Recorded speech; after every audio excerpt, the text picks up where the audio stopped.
hello, everyone. Hello. Welcome back for day 2 of this Adobe and Behance live stream. Once again, I'm your host, Fabiola Lera. Thank you for joining us once again for Adobe Live's Week of Women in honor of Women's History Month and International Women's Day. Happy International Women's Day to all the ladies joining us today. Happy International Women's Day to you, Natasha. And this week we are featuring women identifying artists, designers, and photographers and hosts. So how great is that? Today on the stream, we're back with illustrator and educator Natasha Polozenko. Natasha, how are you doing today? Are you ready for day 2? I am ready. Hi, Fabiola. Great to see you again, and happy International Women's Day to you too. Yes. So excited to be here. So excited to jump in. Yeah, before we jump into your project, if you missed the shows before ours, be sure to watch the replays. Plus, check out the new Illustrator Creative Challenges with Clady from Print My Soul every weekday at 11:30 a.m. Pacific, right before this stream. Tune in and challenge yourself with a new prompt each day. Now, if you're joining us from YouTube, go ahead and jump over to Behance by heading to behance.net/Adobe Live. You'll get the most interactive experience on Behance. We can chat, we can answer your questions while Natasha works. So come hang out over on Behance. And one more thing before we get to work. Remember, you can watch these live streams even when we're offline. So bookmark this page so you can come back to it whenever you need a little refresh. All right, let me check out the chat, see who we have here today. Penny Doodles, hi, welcome back, Biola. Oh my God, so many people here. Thank you so much for coming back for day 2. So, all right, Natasha, tell us what we're getting into for day 2. What are we doing? What are we up to? Absolutely. So just for those of you who don't know me, my name is Natasha Polozenko, also known as Natashko. On Instagram or TikTok, you can find me there. I'm really into education and sharing tips and tricks when it comes to everything illustration. So feel free to follow me along there. I also have a podcast called the Self-Taught Illustrator Podcast. But to dive into what we're going to be looking at today, we are going to be taking this sketch, moving it into Adobe Illustrator, building out the base shapes, and then moving it into Photoshop to add those extra details, the shading, the highlights, just to bring everything to life. I can't wait to see how you do this once again. Yesterday, I feel like was so mind-blowing seeing you go from Illustrator to Photoshop and really like bringing it all to life. And today we have some additional elements I can see with this sketch. So I'm super pumped. I know everyone in the chat is going to be really excited to see how this all goes down. So yes. Tell us what's the first step here. Yeah, so just to dive right in, I have taken my sketch, which I created on the iPad, and I brought it into Adobe Illustrator. And from here, I put it onto an artboard, 1080 by 1350, and I'm just going to start building out my shapes. So basically what I do is I have my sketch in there and I just turn down the opacity just a little bit because I am using this as a sort of like reference file. Yeah, this illustration does look so fun, Anika. I'm excited to see it.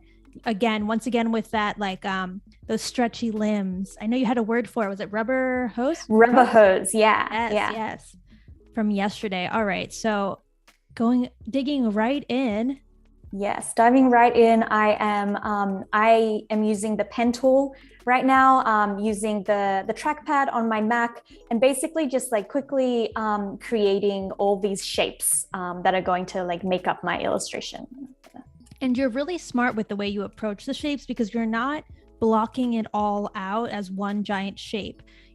From yesterday's stream, if you caught that, she likes to select like specific segments and like limbs before she creates all of these objects. Natasha, could you explain one more time for anyone who missed yesterday's stream how you make those decisions on what to select?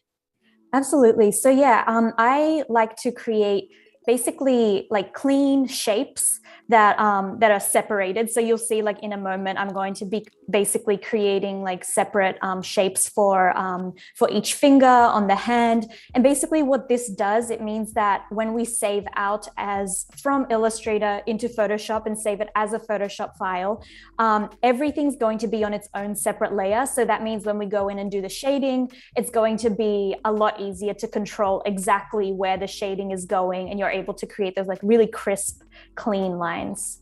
Yes. So that's like a fundamental piece of being able to then properly shade everything over in Photoshop, like thinking about the way that you're creating these objects, no? Yes, exactly. And so like, you'll notice that I'm sort of like going in, like creating these layers, and I'm constantly doing this back and forth of like center front, center back, where it's kind of like I'm layering these layers. They're all technically on the same layer in the layers panel. You can see here in layer 6, everything's going on the same layer, but I'm just making sure that everything is in the right order. And you may notice that I'm also kind of colored, like changing the colors as I go. This is just kind of to help me make sure that I can see everything that's happening with my layers, rather than if I were to just, do this, I wouldn't be able to see if if the finger is straight, for example. So it helps. That would be so confusing for both viewers of the stream and for your workflow if everything was just one big blob. Exactly. Yes, Anthony, exactly.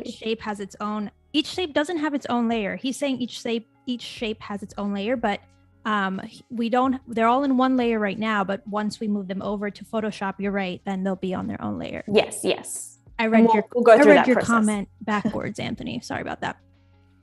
Okay, so you also mentioned yesterday that you struggle with drawing hands, that you don't really like. It's a frustrating process. Yes. Do you have any tips for those artists who are also on this hand struggle? Maybe some tips for improving? Yes, absolutely. I think I have two big main tips. And the first one is using photo references. And I spoke about this yesterday, but for me, taking photos of my own hands, like awkwardly in the mirror, like if I'm, want an illustration that's like holding something, just seeing how the hand sort of looks, how it would naturally act, even though my style is like a little, the proportions are exaggerated. Reference imagery really helps. So that's my first tip. And my second tip is to sort of, as you create work in your style, just to kind of like start to create a library for yourself, where it's like the next time you create a pose, you may have already created hands that are in that same, like that desired pose that you want. So being able to like refer back to work that you've done before is such a great time saver.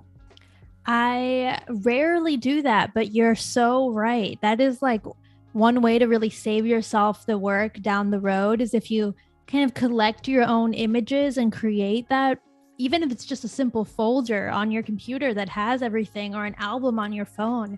It's like such a time saver, I'm sure, though I haven't experienced it myself. I tend to just like throw away the picture after I'm done using it, but I bet you're so right on being able to reference things quickly, as opposed to like having to take a new pose every single time I need a hand. Exactly. Yeah. It's Penny such a Doodle lifesaver. says she loves the nails. I fully agree. The nails are beautiful. Beautiful nails. Thank you. So, okay, we're blocking out this object. And can you tell us maybe the inspiration behind this sketch, since, we're working on it for the next 2 hours? Yes, absolutely. So I think that with this illustration, I was mainly focused on, I wanted to create a pose with some like interesting shapes. So like at first, like when I started sketching, I was just kind of freestyling, trying to figure out how this would look. And like, as I was creating these different limbs, I was also trying to think like, oh, like it might be interesting if it kind of like is sort of like a side back profile. So I knew I had that in my mind. So I really wanted to do that. And as I was creating it, I kind of thought like, oh, like it kind of feels like she's like stretching, like she's doing almost like morning yoga. And so that was kind of like, when that idea came into my mind, I kind of like leaned into it and thought like, okay, this might be like a cool sort of like theme to it, just a sort of like an image of a figure doing some like morning yoga, and she's wearing, I guess, like maybe like some frilly PJs. Like that was the vibe. I think maybe the yoga term is like, was it sun salutations, something like that? Yes. I don't know why that sounds familiar. The few yoga classes I've taken, this sketch is definitely giving me that vibe. And now that you've put it all together for me, I'm like, I totally see it. I totally see what you're saying. Totally see the influences. Do you do yoga? Is yoga part of your life? I try to like keep a steady practice, but I fall on and off, I know. I try to do it. It happens to all my exercising goals. It's pretty natural. Let us know in the chat if you're a yoga fanatic, if you're a yoga fan. Let us know in the chat. This illustration will speak to you. So I'm just curious, who's out there doing yoga? I know it's supposed to be good for you. Yeah, especially if you're an illustrator and you're sitting at your desk like all day, hunched over like I am, like you just we need are to right stretch now. out. Or we'll be doing some yoga on the stream. Yeah, just like switch it up. Yes. Okay, so yesterday you had like a very interesting process for the nose. What are you up to today with the nose? How much detail are you adding at this phase? Yes, so this one, like it is a little bit different to yesterday. Here I'm kind of like I'm putting the nose on its own layer only because it's kind of like she's sort of she's got a side profile but looking from the back a little bit. So I want to create sort of like a dramatic shadow like towards sort of like the base of the nose here. So I'm using like another layer to sort of like help me out with that. Cool. I love seeing how you're thinking about this because I can tell that it's like second nature for you. And that's why I'm like, hold on, tell me what's happening because I wouldn't have done it that way. Yeah. It like I think like as you sort of like play around with it, like start to get comfortable with like, I guess with any style or any way of creating, like you start to sort of get to know your process in a way that like, other people may look at it and be like, wait, what's happening? But it becomes second nature. For sure. And I think that's like the beauty of being on a live stream is people can kind of pick out all the different things that you do and even ask some questions. So if you're watching right now, if you've joined us and you're on the Behance chat, which I hope you will join us at the Behance chat, come drop your questions for Natasha. She works. We're eager to answer them. I'm happy to field them over to her while she continues to chip away at this illustration. So send your questions. Don't be shy. We are excited to answer them. Yeah. Ooh, such voluptuous lips. Is that the right word? I feel like every time I'm on a stream, I question my vocabulary suddenly, but I'm pretty sure that's a word. Sounds right. Yeah, I love this. It's like magic coming together. Yeah, I'd say like for me anyway, like the facial features, like especially when we move into Photoshop, it's sort of for me anyway, where it's sort of like, I think it takes the most time with the shading, especially like if you are, drawing a nose that's front on and shading it from scratch, like those are the, for me anyway, those are the bits that are like a little bit more complex, but I think it's a lot of fun. Yeah, because you are definitely like carving out that shape as opposed to something like the limbs where you kind of know the shape as a tube. Yes. Right. It's, the limbs are all different tubes, but then with the lips and especially the nose, you're definitely doing some different sort of sculpting. If you will. Exactly. But beautiful nonetheless. Speaking of, the lips, the nose, what would you say is your favorite part of your illustration process? My favorite part, I love sort of at the end, adding sort of like the highlights, just sort of like, it's so satisfying just to sort of like watch it like come together. And I feel like highlights are just that sort of thing that like, it just adds so much to the illustration. So that definitely for me is just so much fun. And it's just like such a fun process as well. Yeah, that's definitely I definitely liked watching that part of your process yesterday because I feel like, obviously I thought it was an A+ without the highlights, but once you added them, I was like, how could we have not added these? We had to do this process. So It was just like, once you see it there, you're like, that's beautiful. And I need to have it every single time. Yes, totally. And it is a slippery slope though, because it's like sometimes like it adds so much that you're like, what if I just keep on adding details? Yes, I can totally see what you're saying. It's again a lot like makeup where you're adding your own highlight. You can go overboard before you know it. So you have to know when to stop. When do you usually like know that an illustration is done? I feel like this is kind of a big question because theoretically you can work on something for forever. So usually what steps do you take before okay, I'm good. This is ready to go out into the world? Yeah, that's such a good question. I feel like I almost like, I don't feel like I ever totally know that it's done, but I think like I try and like create on like a regular schedule. So I'm like, if I can create like a piece a week, sometimes it's, sometimes it's a little more, sometimes it's a little less. But like if I find that I'm just I'm just sort of like churning the wheels and I'm just taking too long on like adding these different like highlights and stuff, I'm like, okay, Natasha, calm down. It's time to like, pack it up, and it's fine. And it's just kind of like, later we'll talk about sort of like once you flatten the image and like do those final like tweaks with the liquify tool in Photoshop, it's like, there's no going back. So it's like a good way to sort of like force yourself to stop. Yes, it's really hard to know when to stop overworking it. That's like such a tricky point. But yeah, you're right. Setting like a hard time limit, especially for someone like you that I feel like you're so familiar with your workflow that when you're going overboard. Yeah. So I totally feel that. Do you ever take a break and come back to anything? Like if you've been working on it, let's say for too long? Yeah, definitely. I think typically like one illustration, I'll stretch it over the course of like a week. So it's never like, I'm never just sort of sitting down and like cranking it out in one sort of session.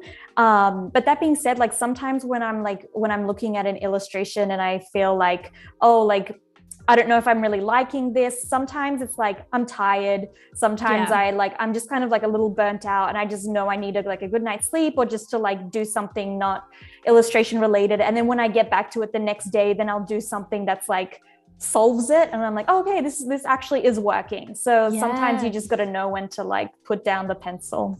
Yeah, you need to like step away from it for a second and come back to it with fresh eyes. That always helps out. Yes. But it's hard. It's hard because in the moment you're like, I need to finish this sometimes. Totally. Or sometimes you're like, I can't look at this ever again. So, you can be at both ends of that spectrum for sure. Yeah. I've definitely had to step away from stuff and then I'm like, I swear it off and then I come back to it and I'm like, oh, it's fine. I can just do this and it's ready to go. Yeah. Sometimes we can be so tough on ourselves. Definitely. Our own inner critics can like really sabotage us. Yeah, that's so true. But I am loving what you're doing here again with the hand, always enlightening. I want to make sure everyone's paying attention to all these wonderful pen tool mastery. Let me see in the chat. Okay. Danica Jovanovic. I hope I said that right. I recognize you from yesterday. What are your favorite Illustrator tools or tips and tricks? Do you have one? I'm sure you have many to name of. Is there one that just speaks out to you? Oh, I think with Illustrator, like one of my favorite like tricks, which like I actually like, I used to use it a lot more as like a thing that I would do in my illustration. I don't use it so much now, but I think that it just kind of has like a sort of like wow factor to it. And I would love to like quickly show you guys if that's like okay to do, Fabiola. Yes, of course. This is your stream and the people want to know. I'm sure now. Imagine if I was like, no, and left us at that cliffhanger. That'd be insane. All right, let's see. Walk us through this because we don't know what's happening right now. Okay, basically, what I do here is like, I'm just going to create two circles with just like a random gradient in them. So, for the sake of this, I'm just going to do like two colors, just anything just for like the demonstration, whatever. Good choice. Yeah, just perfect contrast. Some warm colors. I'm gonna like give that a bit of like put it on the diagonal, duplicate it. This is like a little bit of a process, so like don't feel bad if you can't follow along. Like I think I have a tutorial on my like Instagram or TikTok at least. But basically, what you want to do is use this, I forget what it's called, blend tool. Okay. Which like just to sort of like create sort of like a seamless sort of line.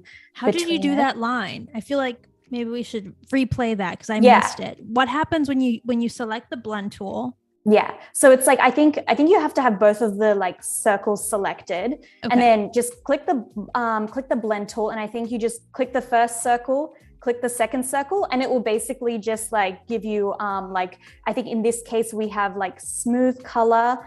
But for this demonstration, I'm just going to do specified steps. And right now it's 3, meaning there's like three items that it puts. Yeah. And if we like turn that up to like, I don't know, something ridiculous, like 700, it creates like somewhat of a like smooth line. So like you have that, and basically something that like is super cool in my opinion. Now, if we just create like a random stroke that's like a S shape or whatever, like it can be any shape that you like. I've seen people even do it with type, where they like do a letter or something. And if I can remember how to do this. And then if you have them both selected and go up to object, and I think it's, I'm so interested to know what's about to happen. Okay, here it is. Yes. Object, blend, and then we go to replace spine.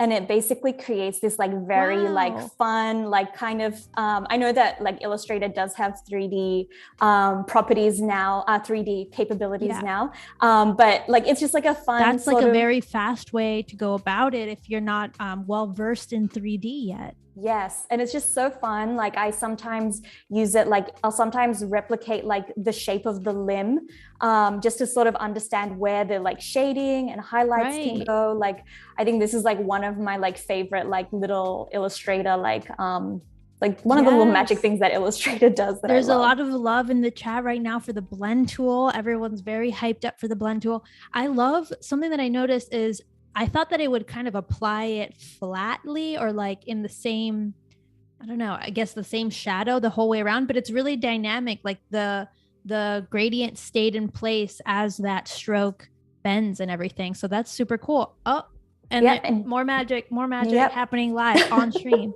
You can also do like, if you do reverse, I think it's reverse spine in that same sort of drop down, it like, I think it just switches the like the colors around, but it's so cool. Cause like you could even like go into here and like change the gradient on the fly. So like if I wanted on one side for this to be like a more purple or whatever, like, you know, it's so customizable. Yeah, it's amazing. And you can even like rotate these a little bit just to kind of like fine tune what's happening. I like how it like then applies to the entire thing and not just one little selection. So aside from using this for like limbs, what else do you tend to use something like this for? Yeah, so I mean, this like specific like 3D effect, like it is a little bit of a novelty. Like I don't have like a whole lot of use for it, but I do love the blend tool for other things. And one thing is like if I'm trying to sort of find color palettes and trying to find sort of like nice gradients to use in my work, something that I will like do a lot is like, you know, if I know that like this is it, like it works really nicely with like skin tones, for example. So if like I know that like, you know, I want this as a skin tone, like a very light skin tone. Let's say like a medium.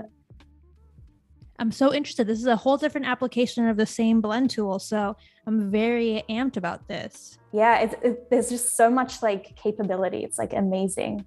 And then like, let's say we want that like darkest one to be like a, like this like dark sort of like purple just for the sake of demonstration. But then if you use the blend tool again and select your 3 shapes, you can see that you can either get like a very like smooth gradient to figure out what those are, or if you want something a little more like step by step in the way that we had before. So we can like, you know, instead of 67, let's say like 4, you know, and you can start, it's like creates a very like nice gradient color palette for you, which is something that you probably do a lot more than I would, you know, this first. Yeah, you use that more practically in your work. Yes, definitely. Because even just for that shading that you do, I can totally see how this would come so handy. Yes, definitely. Perfect. That was awesome. Danica, thank you for asking that question, because otherwise we would have missed that amazing little mini tutorial within the live stream. If you have any other additional questions, drop them in the chat over at Behance. Join us on Behance if you're watching on YouTube, and we'll get your questions answered and unlock other tips and tricks from Natasha. Yeah. Be sure. Yes, everyone says that this is genius, and I have to agree. Yeah, I think that Yes. Illustrator, even Photoshop, there's such um, like I feel like I know quite a bit when it comes to Photoshop and Illustrator, but at the same time, I know that I'm only skimming the surface when it comes to the capabilities that these programs have. Like, I feel like sometimes I watch tutorials from other creators and I'm like, oh my goodness, like I had no idea that like you could do this. Like it blows my mind every time. Yes, that's kind of like the best part of watching live streams like these is you don't know what you're missing out on until somebody else kind of uses it in their workflow and shows you a practical application. Like I would have never thought to use the blend tool to find different like skin tones, right? Which is so important. And that's a really fun way to kind of get the different tones out of one color and quickly apply them to your work. Yes, without having absolutely. to do too much digging, Yeah, which yeah, can be tedious. Okay, totally. she is coming to life. I'm Yep. seeing this. Slowly but surely. I think so with this illustration specifically, I think I kind of just gave her a straight ponytail, but as I was sort of like thinking about how I want her to come to life, I think I like changed my mind at some point and I was like, oh, I want her to have like more of this sort of like bubble ponytail. So I like the like bubble ponytail. My hair's not long enough, or I would rock one, but it looks cool. yeah, I love the style and I love drawing it. Like it's just and it's so fun to like shade later down I when was gonna we're say that would probably be fun to shade based on yesterday's. Yeah, if you missed the stream yesterday, Natasha also designed another woman, and her hair looked way like once we got into shading it was like liquefied, and so I'm sure this one would also look really cool with that same shading effect. I'm excited to see it. yeah. Stay tuned. Keep on watching in the stream for that part. You don't want to miss it. All right. Let's see. Oh, yeah, changing it to blue. Perfect. Yeah. So I noticed the color palette today is different than the color palette yesterday. How do you usually go about picking the actual colors from your color palette? Yeah, so I mean, for the color palette today, so I think like right now I'm just sort of doing random colors. Like I'm not being, I'm just sort of like building it out now. Like this will be sort of like the ultimate like this is what her hair color will be when I like change it to the right colors. But like this illustration is so the skin tone that we're using, like the skin tone that we used yesterday was this like lighter one. And today I picked a sort of like more deeper skin tone, which is the one above, which we're going to use. And it was basically from this process that we talked about before, where Perfect. I sort of like, that's how I sort of find and like negotiate what sort of like where, because, there are just so many different sort of ways that you can pick darker colors. And it's not as simple as just like going, okay, this is darker. Like it's got to have the right level of warmth and coolness. So that's how I like picked this specific skin color for today. Perfect. But when you usually, I was, taking a look at your illustrations, you use a lot of really cool and like vibrant color palettes. Where do those come from? What's your inspiration? And do you have kind of like a process for selecting that aside from the skin tones? Yeah, so I think so a while back I had a lot more of like I guess a rigid set of rules for myself when it came to the colors that I use. Like if you like scroll back further in my like work, it's like very much like I would always alternate between like a purple color palette and then this sort of like orangey red sort of color palette. And since then I started like, which was fun. I like sort of the cohesion and sort of how things come together when you have like a cohesive color palette. But since I've started like sort of expanding it a little bit more, incorporating more like realistic skin tones, but then also like just trying to like step out of like this sort of like purple red and being a little bit more experimental.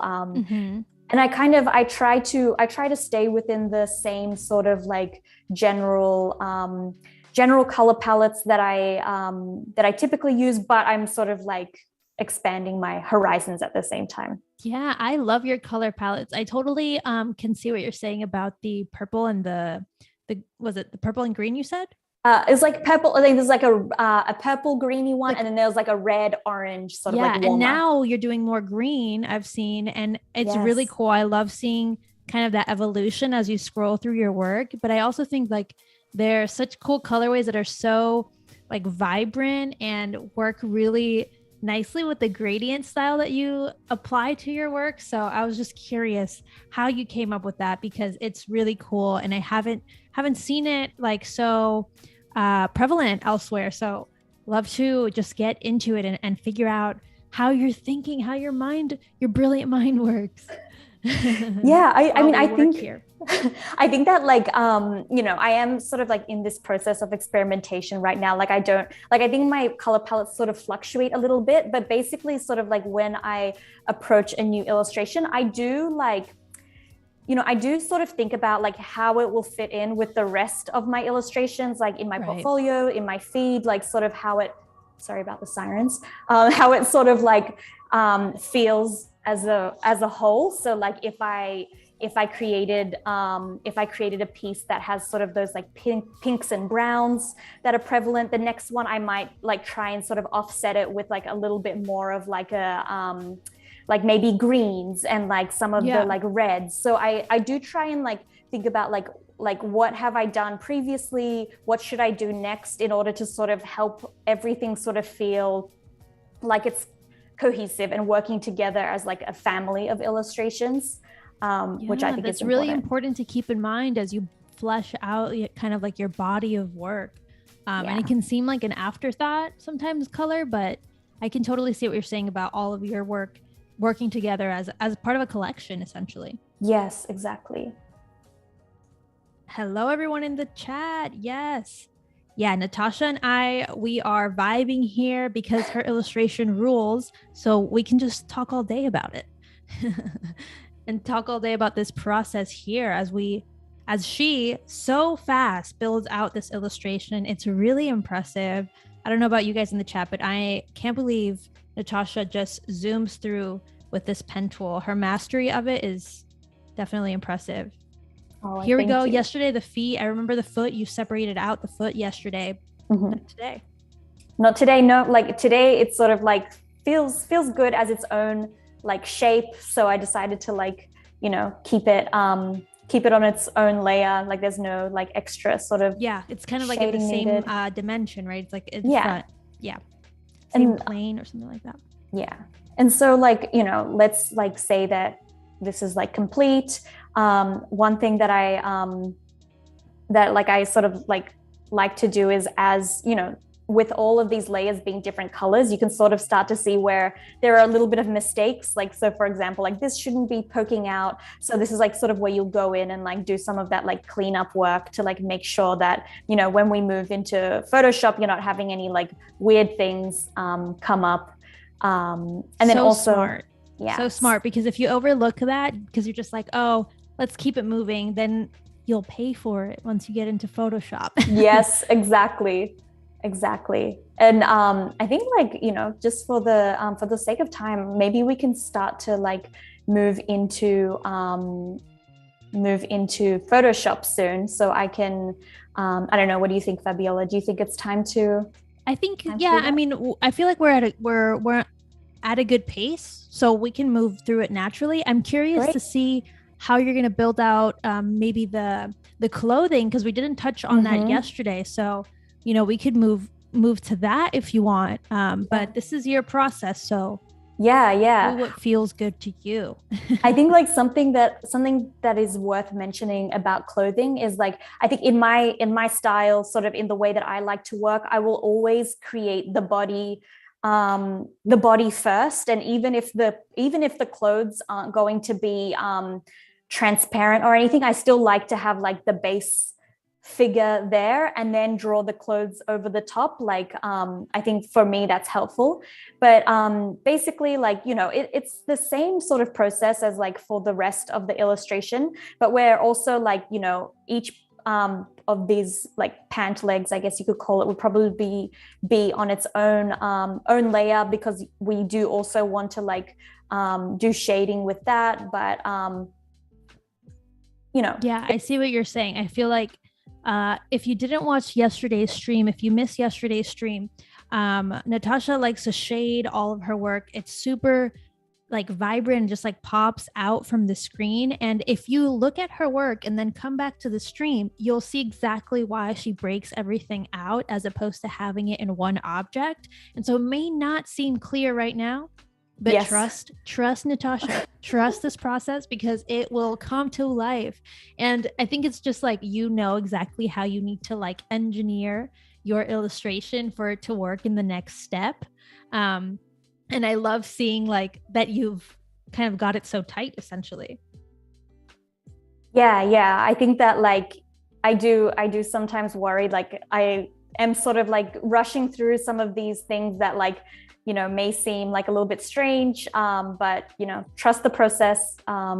We'll get there. It's going to start to look good in the next sort of step. But for now, it's just sort of like this is all like set up work right now. It's you've broken down all those objects so that it's really easy in the next step to add that dimension. Yeah. Beck says that she really admires that you stick to your process because she definitely struggles defining her own process for illustrating. So how long, or can you tell us more about how you got to this kind of style and how like you own it, right? And you're like, it's so fine-tuned. So how did you get to that point? Just for those who maybe are still struggling with defining that. Yeah, I think that like the main thing is, especially like if you are at those beginning stages, is to just try a whole lot of different things. I guess firstly, it depends on like what medium you plan or like what software you plan on using, like which could be influenced by a whole number of things, whether that's like your budget, like what you have access to. Do you have an iPad? Do you want to be using an iPad? Like for me, I knew I didn't want to have like a lot of like clunky sort of like I used to have a Wacom, like I bought one thinking it was going to like make me a superstar, but like it's just like for me it wasn't helpful in my process. So I guess sort of figuring out what you want to be using, and then just do as much like, you know, like joining in on lives like this, seeing how other people create, like being exposed to as many different like processes as possible will sort of help you understand like what is possible when it comes to like creation, like what you have access to,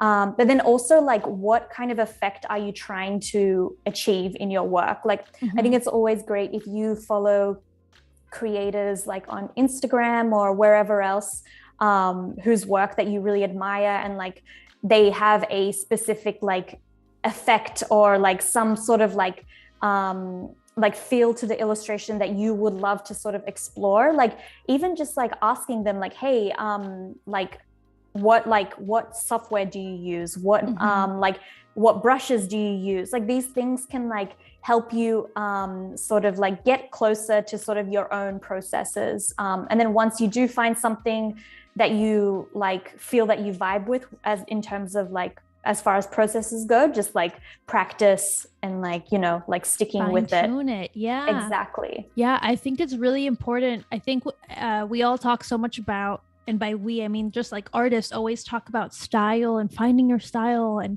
how do you find your style and what is my style. But I think a lot of it comes down to what process do you like, right? So like if you love 3D work, but you can't stand sitting and making a 3D illustration, maybe 3D work is not for you, right?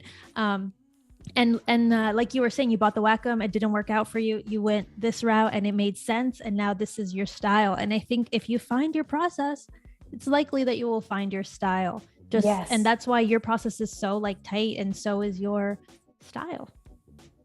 Yeah, that's like such a good way to put it. It really is like the two go hand in hand. Honestly. Yes. And that's why, you know, exploring different ways that people create, exploring different techniques, different processes will only get you closer.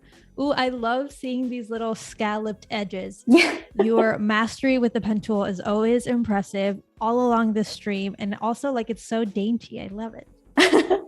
Thank you. Yeah, this is like fun.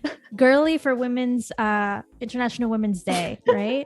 Exactly. Right, chat? We can drop some of the the women emojis. If you would wear this set, I would totally wear it. It's so cute. All right. So now this is like one of the final elements of your illustration. Mm-hmm. So it seems to me. Yeah. So like at this stage, like, I'd kind of like look to see if I think I originally was like, oh, it'd be cute if she was wearing socks, but I think I kind of just like scrapped that idea in the same way that I like changed her hair, hair color, her hairstyle in the last moment. But basically from here, once I'm like feeling good about it, I'll like go in and like make sure that I have all the layers at have them all be the right color. Perfect. And so for my illustration, that's usually just like, there's like a couple of main colors that I sort of stick with. And it's important to pick the colors here because you want to select those colors before you move into Photoshop, right? Yes. I think if there's like, if you forget a layer or like, there's like something that you missed, like it's no big deal. Like you can always like fix it up in Photoshop, but it's just like, just to be like neat and like ordered, like just pick your colors. Stay organized before you move to the next step. I agree with that. You should always stay organized. Okay. I love seeing all of this come together. And I feel like, seeing these features, it's like, I love how all of your illustrations like live in the same world, but they can all be so different. It's so neat to watch. Yeah. And I think that there's something nice about like, if you have a style that you're committed to and that that you sort of are like excited about creating it sort of pushes you to be like, well, what else can I create? Even though it's in the same style, like how can I create something that's original and that like doesn't feel like just repetitive, because I feel like that's a risk as well. Totally. And I feel like the world you've made, it's like, I can see that you're following a lot of rules for yourself, like you mentioned before, but it's still very flexible. Yeah, exactly. How do you create like a system like that? Do you have any advice for someone looking to create that kind of like tight, but not too tight? It's like such a fine line. I think like, I'm a big believer in like creating a set of rules for yourself, but then feeling like, it's fine if you break them. So like for me personally, like I love the idea of creating a style guide for yourself. Like I think that, it's something that a lot of designers do in different sort of like industries. And I feel like like brand guidelines, right? That's a common one. Totally. And I think that like, if you're creating illustrations for a company, often like, if there's a handoff, you'll often have to create like a set of style, like a character style guide, which like helps people sort of understand like how should these characters be used? How should they not be used? And I think that those can be valuable even for your own practice, because it really helps you sort of start to like get clear on like what your style is, how you show up, and maybe even the limitations of your style too, right? Yes. Like if you have one rule and then you go and make something and the rules isn't working for that thing, maybe that's a sign to open up the constraints a little bit. Or rethink the constraints. And sometimes like I sometimes even forget sort of what those like elements are in my style guide that I'm like that I like had set up for myself. And if I look back, I'm like, oh yeah, like I love like the way that like reflections and like this like shiny sort of like world that I'm creating, like I love that in my style. So like having that there as a reminder that like, I should like try and incorporate those in my illustrations. Like it's fine if I don't, but like, it's there as sort of like a good reminder for me. Right. All the different kind of levers you have to get your illustration together. In case you forget or you're like stuck at a certain point, you can remember, oh, let me try and add some shine. Maybe that'll fix whatever little problem I'm coming across. Exactly. So, okay, at this point, I am ready to sort of make the transition from Illustrator to Photoshop. So basically, let's do it. Yeah, I'm excited. Okay, what do we do? This is the fun part. Wait, let me just delete these guys. Just they're fun, but clean it back up now. But basically in this process, like everything that I just created, you can see is on this layer 6 here. Like everything is on that one layer, and that was on purpose, that was by design. But basically what you want to do is select everything you have done, make sure that everything's ungrouped, unless you do want something to be grouped, that's fine. But make sure it's ungrouped. And all you want to do is go up to this like hamburger menu that's like up here in the top right corner, and go down to release to layer sequence. And what that does is sort of explodes all your layers. So they're all like separate, like you just also have to unnest for some annoying reason. But there you go. Every single layer here is now separate, which is just so great in terms of, it's so quick. It's so much better than like doing it sort of one by one.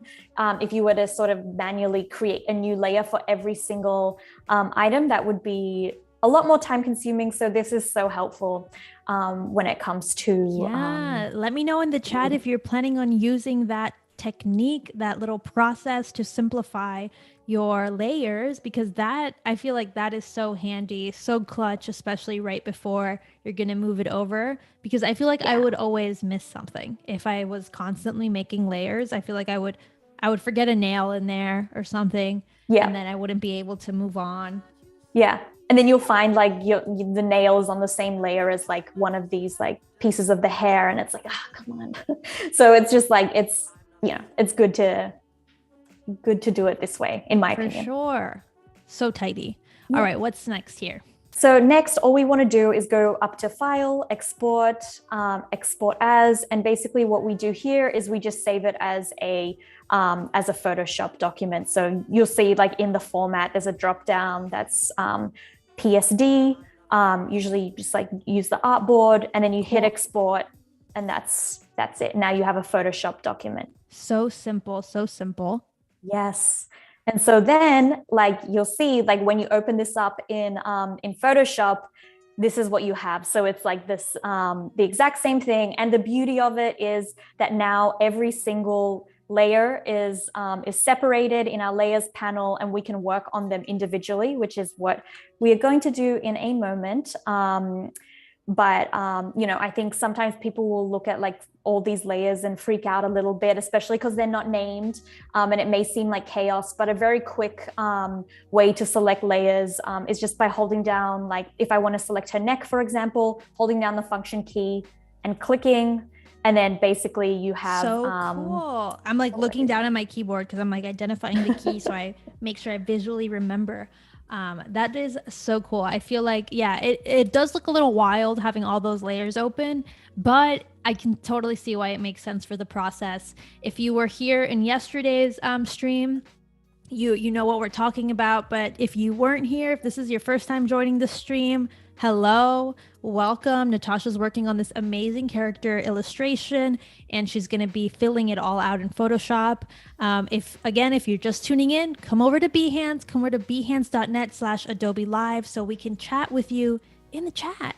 That way we can answer your questions while Natasha works on this wonderful illustration. So let's keep it moving. What's going on here, Natasha? Talk me through the first couple steps, because we didn't have this clothing yesterday. No, we didn't. So basically what I'm doing here right now is I'm like removing her clothing for now, because we just want to focus on the body. I'm just sort of making them invisible, or like just hiding them. But then also I'm giving the layers just like a purple color, just so when I know to go back later, I'll just know that the clothing is all on the purple layers, so it'll be easy to turn back on. But this just makes it like, because I do know that when I apply clothing, it's going to be sort of transparent. So I know that everything that's going to be underneath the clothing, like I want it to feel like right, if that makes sense, in terms of like the lighting, the highlights, and everything. Perfect. Perfect. So one question that we're getting is the first sketch, if that was done on paper, or what, was it done on iPad, Fresco, something like that, the initial sketch? Yeah, so the initial sketch, like I use the iPad, and then just like Fresco, like a sketching app. No particular brushes. It's just like very like very loose, very sketchy. Like sometimes I'll even just use like a pen and paper if like, you know, if I'm out and about and don't have the iPad with me. There you go, guys. That's your answer. Yes, yes, yes. I can't wait to see this all come to life. Okay. Yes. She's nude. She's nude. She's nude. But we're gonna carve it out. It's Women's Day. It's okay. Yep. It's all good. International Women's Day. So we have the perfect illustration for it. Okay. What's the first action here? Awesome. So now what we're going to do is like, you know, now she's kind of looking like a bit of like a blob. We're going to start like to define and add some depth, add some shading to our character. And so the first thing that I'm going to do is I know that the arm's here. So I'm going to select the arm. And what I'm going to do is start to add some shading to that. So I'm just creating another layer above that. Making it like a clipping mask to that original layer above. So I have this layer here, and then basically from my color palette, I know I want to use this sort of like deep purple color, and then using this like grainy stippled brush and turning the opacity way down. I'm going to start to like add this sort of like dimension. Perfect. Tell us about this brush for those who maybe missed the stream yesterday. I know we had a lot of questions about this brush. So just a little reminder for everyone who is just tuning in. Yeah, absolutely. So this brush, it's basically a very simple, like I'll make it bigger just so we can have a look at it. It's a very simple, like grainy, stippled brush. This one is a custom brush, which you can definitely buy from my site if you would like to use the exact same thing. But honestly, any sort of like grainy brush will work great with this. I just created a custom one because I'm a nerd and I want things to be exactly how I want them to be. Guys, that's why she has her own brush. Of course she does. All right. I mean, I totally get why you made your own brush. I mean, it's essential to your process, first off. Yeah. And you use it so much. So, why not create your own and get the exact kind of style, weight, all of that, all of the specifics. Yeah. I love it. And I can totally see why you use it so much. I mean, it's got like like the perfect amount of grain without being like chalky. Yeah. And it's like, if you like zoom in, it kind of like, I do like sort of like using it as like a very like fine, soft grain. Like I'm using the opacity down, like it's at 30%. But at the same time, like, yesterday in the, we added like these sort of freckles to our character. So like if you were to like make the brush way bigger, turn up the opacity, you can start to like create much more like deliberate sort of like grain, which is also fun. Yeah, a lot of versatility there, depending on kind of what final look you want. Yeah, exactly. Perfect. Okay, I want to see how you carve this out because it was so powerful yesterday to see that first limb just rise from the flat blob, and suddenly become dimensional. So exciting. It's very satisfying. But what are your tips for not going overboard with it, because it's easy to kind of suddenly make it look a little too tubular and then not part of the figure. So what's your do you have any tips for that, for those who maybe now are interested in this process because you make it look so easy? Yeah, I think that like sometimes like it's inevitable that you will go a little bit over, but that's why like it's like a constant, like, that's why I like to keep the opacity all the way down, like not all the way down, but like pretty low. So it's more of like, it's a more buildable process, but then also just like constantly switching between the brush and the eraser tool. And the eraser is awesome because you can also like go like pretty big and like, even if you're sort of like on the side here, you can start to like thin things out a little bit, feather it out. So it is like it's like the first time you do this, it is like, it takes a while to like, get a hang of it. But once you do, it's sort of like, as with everything, becomes like second nature. For sure. Yeah. Because you don't use that brush like right on the edge. You're actually like drawing a little bit further out. Yeah. To get that light touch. Yeah. Such a delicate technique here. Yeah. And as I'm drawing this, I'm kind of, because I'm trying to remember, I don't remember if I originally created this with like with this like lighter purple or if I use the darker purple. But you know what? That's fine. For now, we'll just use the lighter one and we'll see. We'll see where it goes. It's still going to turn out amazing. We have a question here. Val, great question here based on the conversation going on in the chat. Have you ever participated in 36 days of type with these like forms? Because we could totally see that working as letters and stuff like that. Yeah, I actually, it's funny because I've been seeing like now that 36 days of type is going on now. And I think it was maybe 2 years back, I started doing it, but it's just sitting in my drafts, I guess, where it's like, I think I got to T. And I just never posted any of them, but yeah, it's like basically I had my characters like creating the different letters with a lot of like sort of winding crazy limbs. Yeah. Yes. Maybe that will see the light of day at some point. The people are ready for it. They see it. They can see the vision. And guys, you guys were onto it. The chat is on it because apparently she's already made it. It's just sitting in her drive waiting to see the light of day.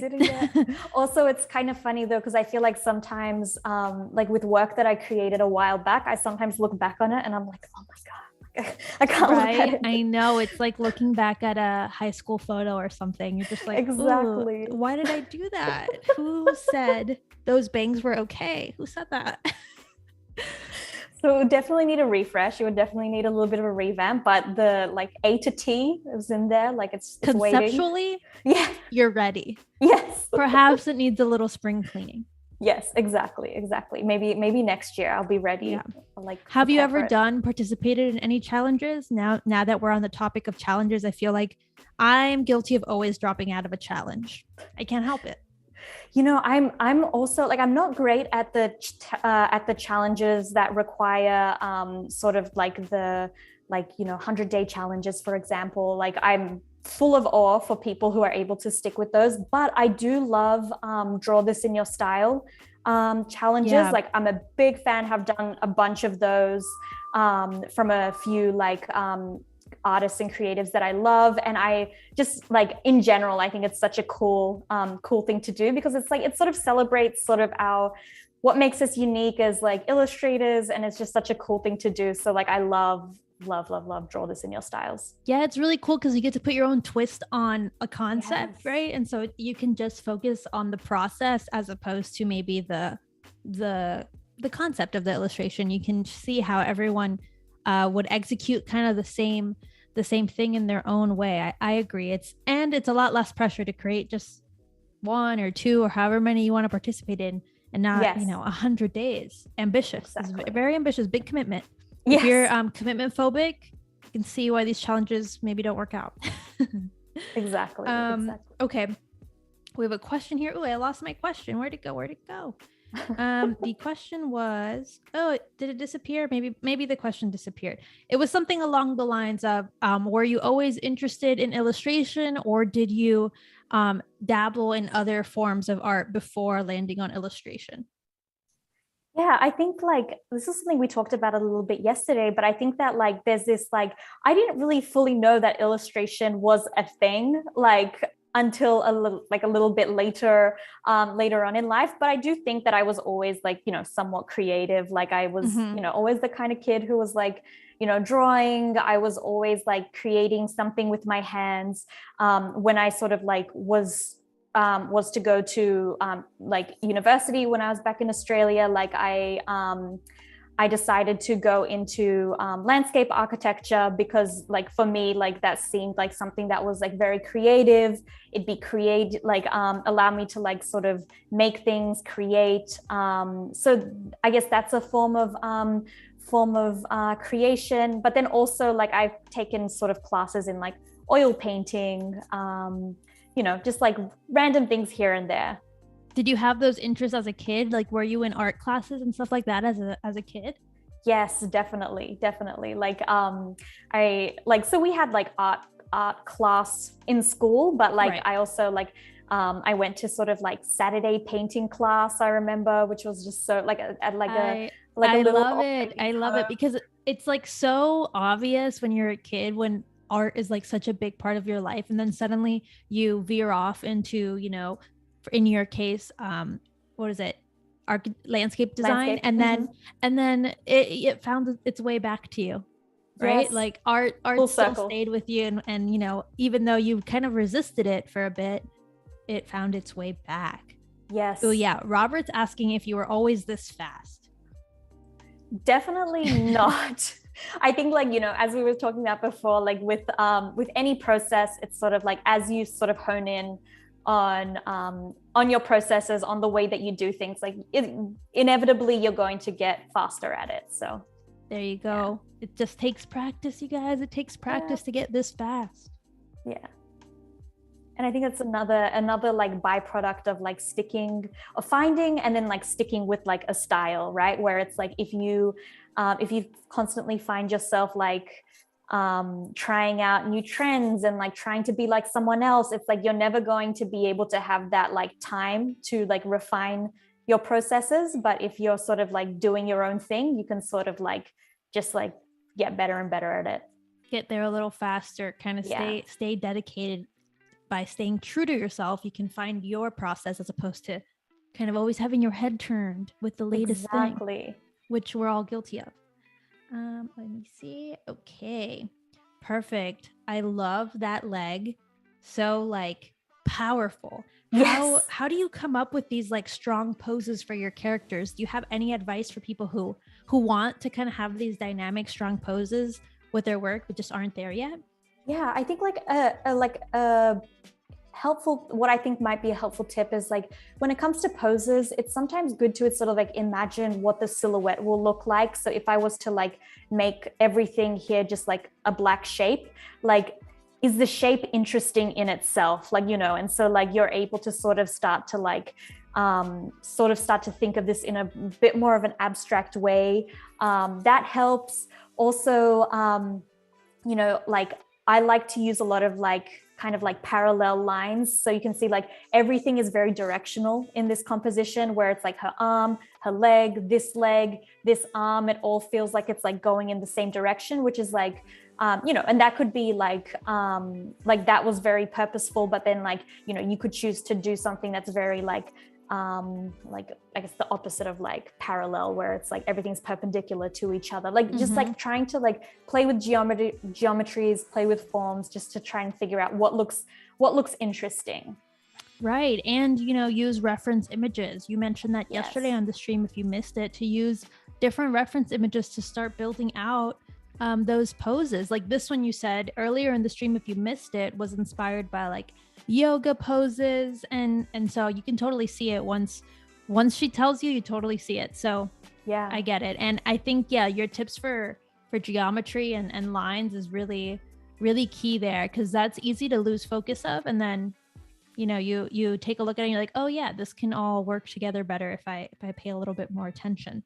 Yeah, I recommend like looking at yoga poses, like even, you know, just like that's really helpful, because they're like yoga poses are so like bold and purposeful. I also find like dances, like if you like look for like the way that like the limbs make certain like forms and shapes of like ballet dances or like ballroom dances, for example, like there's just like such beautiful shapes that the body makes. And like, you know, like obviously like it's not good practice to go in and like trace an image and say like, oh, I was inspired by it, because that's like you're running into like copyright issues there. But like sort of like studying the images, like looking for inspiration for forms is totally fine, as long as you're not like, you know, there's a difference between referencing and tracing, and you know, using, you know, make sure your images are coming from a variety of sources,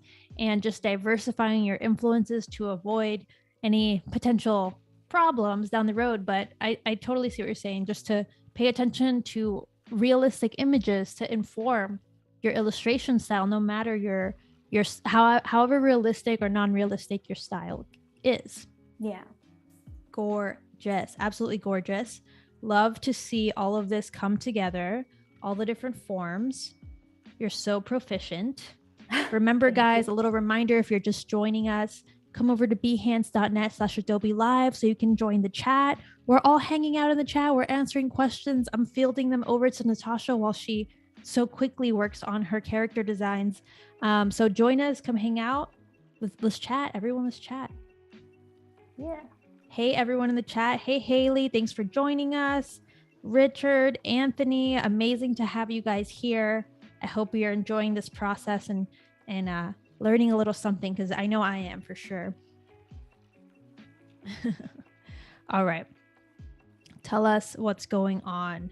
Yeah, so I'm just sort of like going through this process, like I usually just do it with one color to begin with, just to sort of like start to build out everything, get the like main shapes in there. And like, it's something I didn't really mention yesterday, but something that I also like to do sometimes, like now I'm not doing it, but sometimes I'll even like play with the blending modes to see like, if things kind of look cooler. So like, right now I have like the layers on normal, but like, I can start to like go into like multiply or, like starting to like play around with these, like, something like you wouldn't want that maybe for like a shadow, but you can start to see like that, like, oh, like that might be cool for a highlight, like, just sort of starting to understand how different colors look on top of each other in terms of like blending modes. Yeah, it's like it can be a lot of fun. It's something I like to play around with a lot. Like, because you can start off one way and then realize, hey, this looks better in a different blend mode.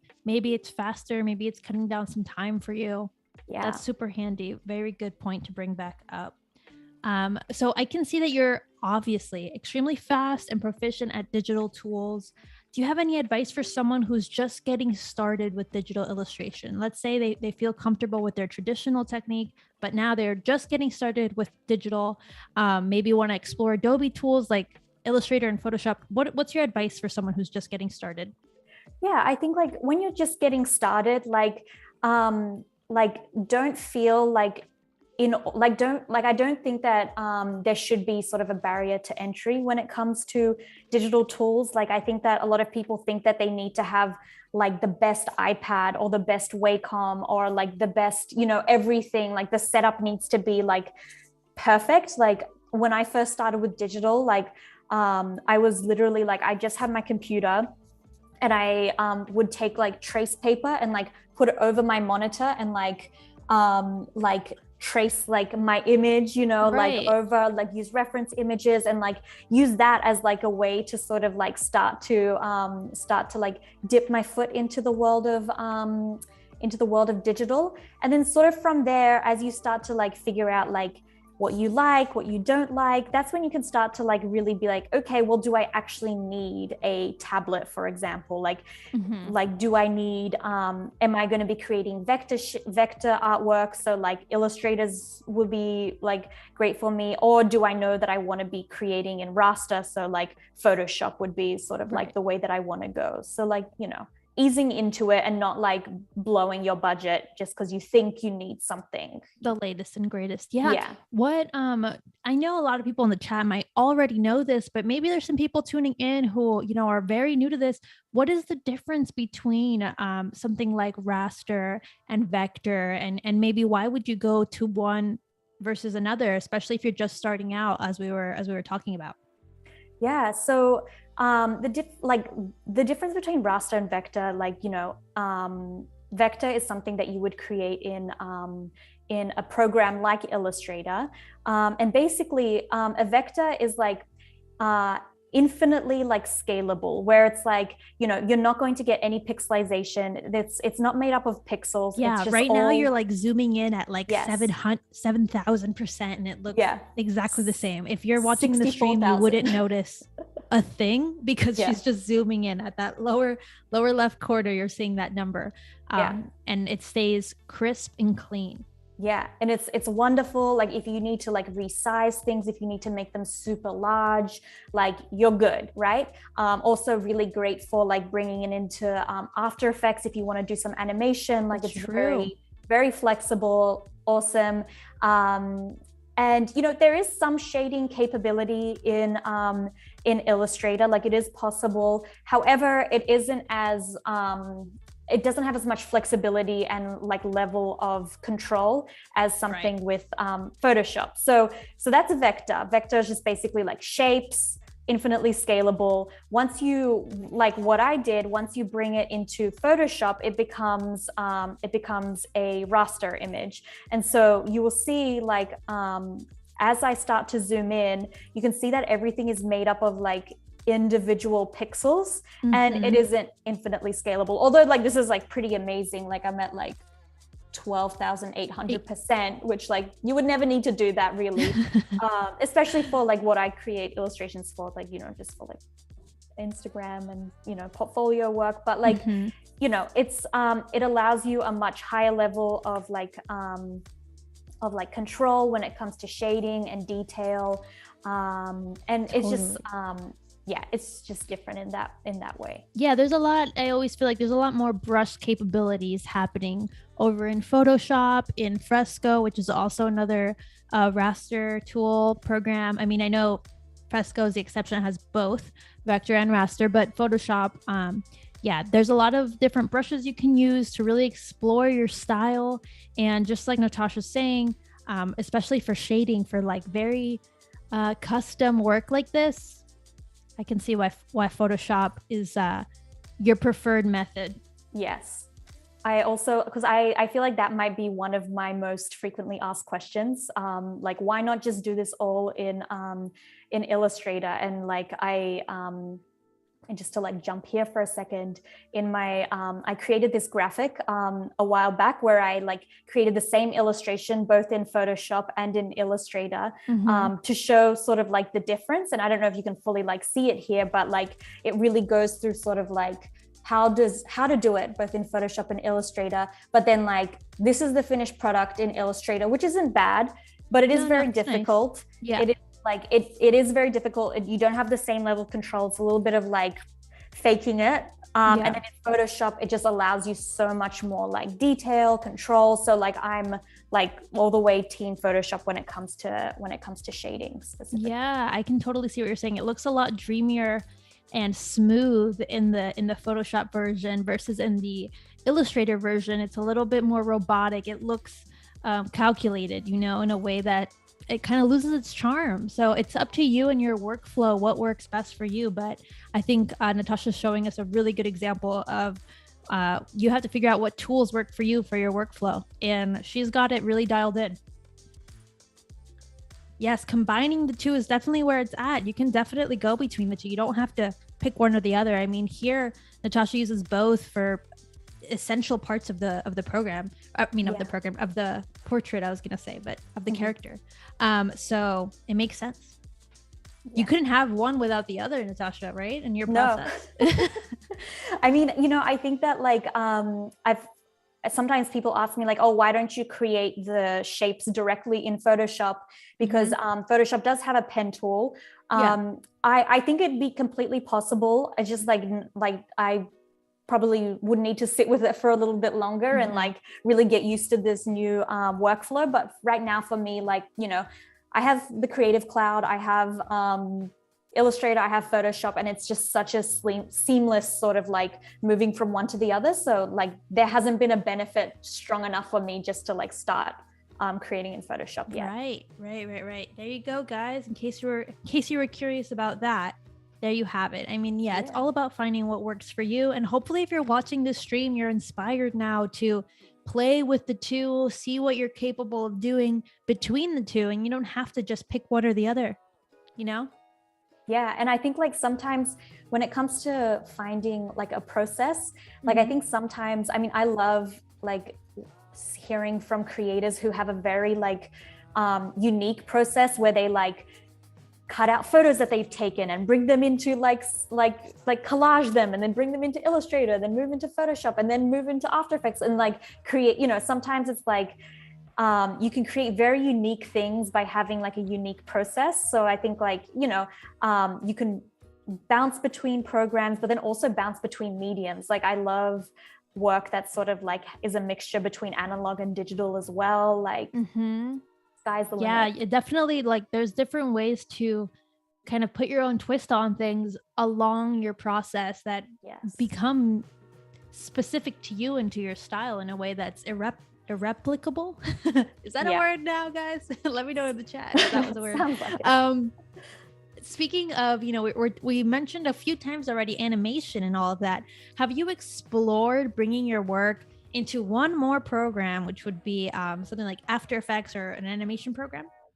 Yeah, I use After Effects quite a lot in a lot of like freelance work that I do, which is sort of like motion graphic stuff. I think that in the past I have brought in some of my characters, but like without this shading, more like simple shapes, and we'll sort of like do something like where they're blinking, or something very simple where they're waving. Like I'm also not I wouldn't call myself an animator in any way, but like I've loved like playing around with some of that stuff. But as I sort of like move into this world of raster, I know that becomes like a tiny bit more difficult when it like comes to like animating them.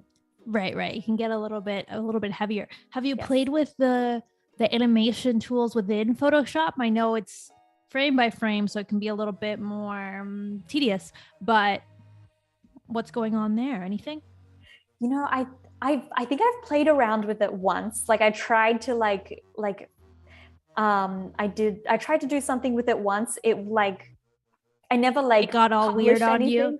It got weird on me. I liked it though. I thought it was super fun, and it's very like satisfying, it is very satisfying to see something come to life. And I think the benefit for you would be something like, if you're doing something like simple, like blinking, right? You could probably execute that right in here without having to bring it into one more program, but you never know. I can see a world where it all comes together.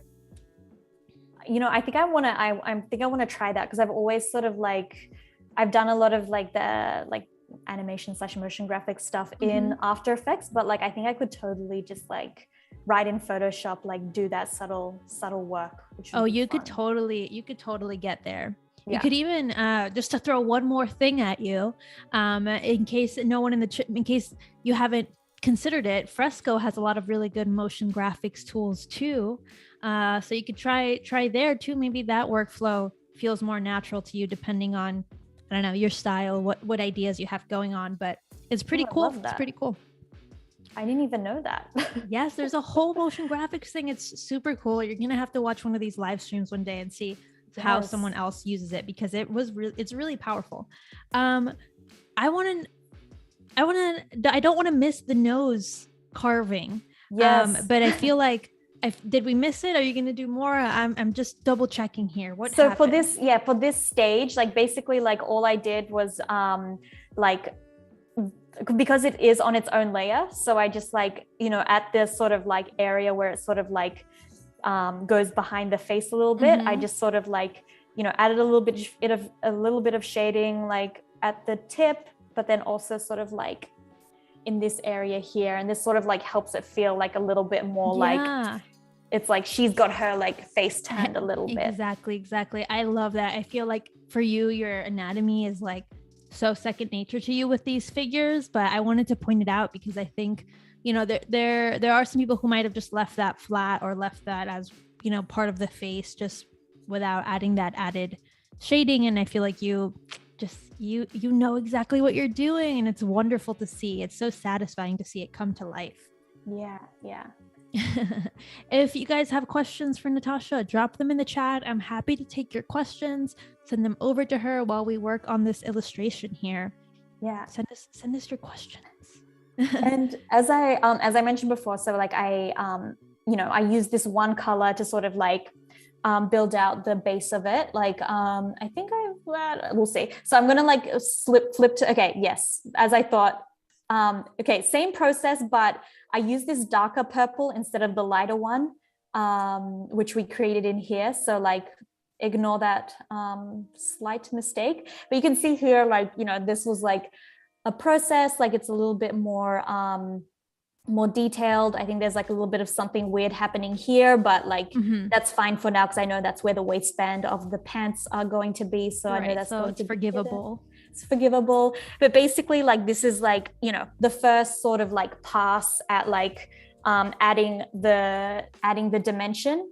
And with this one specifically, like my next sort of like, just to sort of help it come to life a little bit more, I'm going to go in with like this like lighter brown / orangey color to sort of like, because it is feeling a little bit like cold right now, and I want to add a little bit of warmth to the character. So I'm going to add this sort of like very like orangey brown color to it as well. And it's just like the same kind of process, but I know I don't want it to be on the edge. I want it to sort of be more like in the middle. So it's just kind of like, you know, I sort of like warm it up like this by, you know, this seems very heavy handed right now, but you know, stick with me with the magic of I fully trust you. After watching yesterday's process, I have all the faith in this process. I'm glad. I'm here with you. Okay, so wait, are you adding? I can't tell what's happening. Can you tell me what's going on? Yeah. So after I added that sort of like lighter brown color, now I'm taking the eraser tool and like, you know, my opacity is down to like 45%, and I'm just kind of like feathering it out a little bit, because you'll see like, you know, I've kind of gone a bit too close to the edge here. I still want to like maintain that like darker color that I like put on the edges to make sure it feels like a little bit like, you know, 3D. So now I'm just going in and like, you know, it's kind of hard to see, I guess, like because the opacity is like so far down, but this is just like a process of like, you're like chipping away at that layer that you put in, as opposed to what you were doing earlier. We're kind of working in the reverse process where we're taking away as opposed to putting down shading. Yeah, exactly.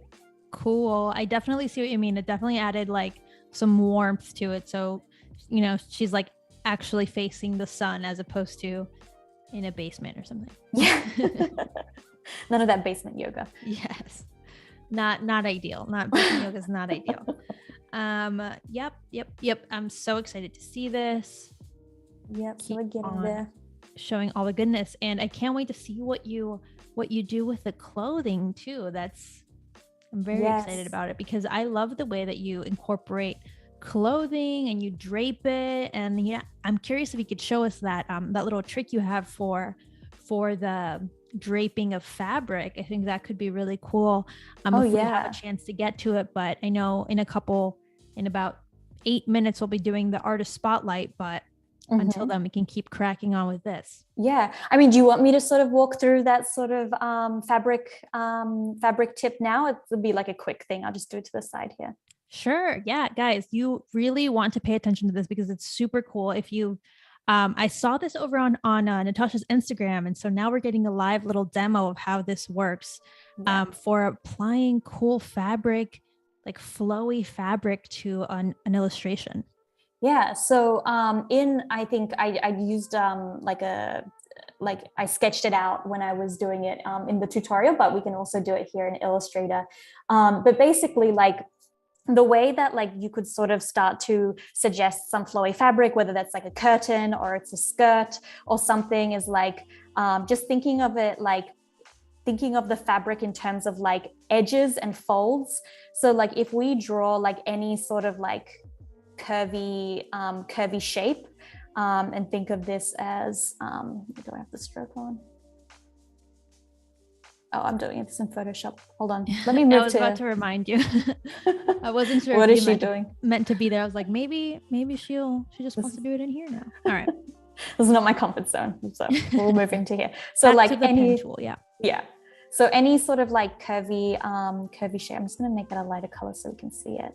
And then basically like, so if you think of that as like sort of the edge of the fabric, and just like create any sort of like point here, like a very easy sort of like trick, so to speak, is to just like connect, like first starting with like the top, I guess, of the end. You would like connect it up to this point, and like every single time this line sort of starts to fold over on itself, you would create another line and connect it up to the top as well.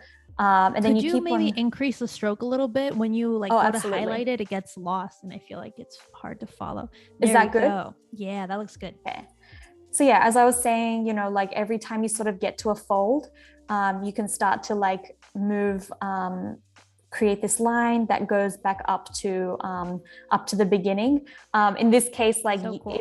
it would look like this was like a completely like translucent fabric, which like, you know, It almost looks like a little tissue or something like that. exactly. You know, and this might be like what you're after. This could be good, but at the same time, like if you do want it to be a more opaque fabric, instead of like pulling this line all the way up to To the all point, the way up to the top, like you could sort of like, you know, pull that down to like, you know, it should go like around there or something. Maybe that's right. You know. Yes, Becca, exactly. Becca says this is so helpful, and I fully agree. It's like, it seems so simple when Natasha is showing us, but if you're working on an illustration, this is so handy to keep in mind. Yes, ooh, totally. Yep. Now it looks like, it doesn't look like a tissue anymore. It looks like draped fabric, maybe like the skirt or something like that. Maybe like a veil. And it's super fun to play around with, like if you have like a skirt on a character, like instead of just making it like one sort of like simple line, you would sort of think of it almost like as a circle that goes around like the character. And then instead of going up to a point, like it would sort of all cinch up to like the waist or the hips or wherever the skirt is sort of starting. So, you know, very simple tip, but like it can be super helpful in helping bring a little bit of like realism to. I think we have enough time before we go into the artist spotlight to see it as a skirt. If you want to quickly draw it up, I feel like seems so simple when you actually do it. I was just gonna say in that same little the sample, but I mean, wherever you want. I mean, like, this whatever makes sense for you. I'll just show your plate. No. This will be easy. I think I'd just like show like, you know, just for the sake of like, you know, if you want like a skirt that like, and also she's like kind of leaning up a little bit. So let's say it's kind of like going up like this. Obviously like part of this skirt would sort of go behind her body. So just imagine like, you know, and you know, this is impromptu, guys. This is impromptu, but I think it'll be really helpful once to see it in application as opposed to just that little, I mean, everyone loved that example that you showed, and now the application of it, I think, is about to just expand your minds. Watch this, you guys, watch this. super like, I mean, I love this. It's super helpful. Like, you know, as I said, like, you know, parts of this may go behind, like just for the sake of it, I'm going to like delete it so it doesn't get confusing. I'm fascinated with this process. Ever since you showed it over on Instagram, I was like, I definitely want to see that happen in real time. 100%. All right. It's so fun. But then basically, like, you know, as we did before, you just start to like connect everywhere that it would fold over, like up to like the top, and you know, you can start to like create different like swoops, and like, you know, they don't actually have to meet at the very top. You know, only like it's on a person this time as opposed to on the example, but and then like, you know, sometimes with fabrics, like the folds like don't like go all the way up, like sometimes they're just like suggestions of like sort of like folds over, like you could go to the top, don't have to, but it like starts to create like a really nice like, you know, and you can like play around with how, like, is the fabric super like swoopy and drapey? Is it more like stiff? Like a stiff fabric might go like straight out, which is like, which can be a lot of fun. Such a pro here, Natasha. I feel like you just added a skirt out of thin air. It looks gorgeous. It's flowing. It's beautiful. I love to see how you work in this like style, and also how you use the tools to kind of make your life easier. This is definitely like so much easier in something like Illustrator than in Photoshop, where you'd kind of have to, you know, you could still do it obviously, but like that pen tool is definitely helping you create these smooth curves for sure. No, yeah, definitely. Like this is so fun to do in Illustrator. But then, you know, like once you have it there, you can start to like play around with like how the swoops look, like, you know, where you want it to go. Obviously, like probably behind here, you would be able to see like the skirt also like here, like, you know, going up here. So, you know, like the sky's the limit. That's so cool. It already looks so like legit with this way that you did it so quickly. Well, that was like 3 minutes and it looks so solid. Thank you. But yeah, Yep, it's that's the gist beautiful. of it. I'm so glad we get to squeeze that little tutorial in before we move over to the artist spotlight in a second. Yeah, I'm sure we can just maybe get started on the artist spotlight now. absolutely. But I'm so pumped for this artist spotlight. It looks super, super cool. If you want to, bring it up. I am excited. All right, guys, it's time for our artist spotlight. Today we have, I am like losing all of my stuff everywhere. Hold on. We have Tanya Orozco for our artist spotlight. You guys, I'm so pumped. Before we head into the spotlight, I just want to give you guys a quick reminder that when we're done wrapping up with our artist spotlight, we'll have 10 more minutes with Natasha. So if you want to send your final questions over, send them in the chat now. We'll get back to them in a little bit. And let's take a look at Tanya's work. She's a senior designer and illustrator over in Vancouver. She's Mexican. It's amazing. Take us through, Natasha. Open some things up. I have been following her for a super long time, and she's also doing the 36 days of type, which I love to see. But I've been following her for a while, and the reason why I wanted to spotlight her is just I love in general sort of her experimental approach to art and illustration. I think that you'll see there's just so much that she's doing here, from actually working in 3D programs to things that seem more their raster, things that she's doing that look, I mean, I guess it is digital, but looks like it's more it looks like it's like a sketch. And I think that there's she does a lot of live sessions as well, I think on Twitch. And it's just sometimes she doesn't know where she's going to start, but then just create something super random and it's very crazy. The vibe that I got from it was very surrealist. Yes. Surrealist, photorealism almost, because there is something kind of realistic with these or believable, let's say. They're not realistic, but they feel believable, as opposed to just anything else. And I feel especially the ones where I think they're treated in Photoshop that have this glow, right now you're on something a little bit more painterly, but it's totally surreal. That one has a cool glow to it. It's just such a crazy world, and I love it. I want more of it. And those 3D ones are also really, really cool. I don't know if I think maybe you already opened one of them that were one of those 3D that almost looked like a photo. Yeah, that one in the center. Yeah. That seems like a picture of something that doesn't exist. It's so cool. Yeah. I love what she's doing, and the texture.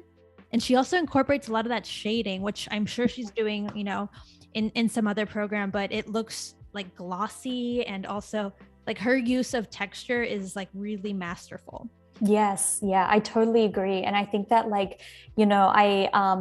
I think that she's someone that I look towards when it comes to the quality of shading and highlighting is so masterful, where it's you can see here some of those highlights and stuff is just so you can see that she has such a good understanding of the face and where the highlights are supposed to fall, and which is so crazy, because it's very much in contrast with the surreal caricature, as Val was saying, caricature, but also little monsters or something. And then she's also creating these realistic paintings that clearly show that she knows exactly how the face is supposed to look, and that's why she can then break those rules for those crazy little creatures.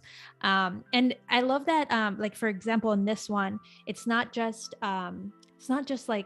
white highlight. There's definitely color to the highlight that she's adding. There's warmth to the shadows. There's a lot of different elements at play, and then we have this totally out of this world background, right, that has another texture to it, different gloss. It seems she's just incorporating so many influences into one image. And I think this is such cool work. Let's keep looking what else we have here. The chat is loving it.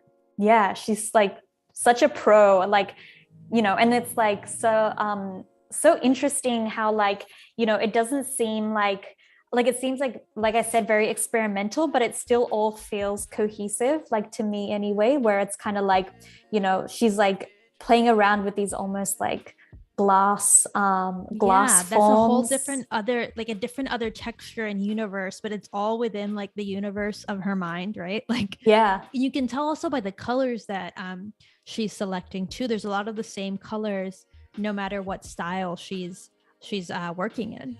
Yeah. And I think like Super just nice. like by looking at some of her like what do you call it? Hashtags, like I think she's jumping between a lot of different softwares. Like this one, it says like I think Cinema 4D, Photoshop, Shift. So many. Yeah. Like, and it's just like she has like such a good, like I think she first and foremost is just super talented and is sort of very experimental in the way that she like, you know.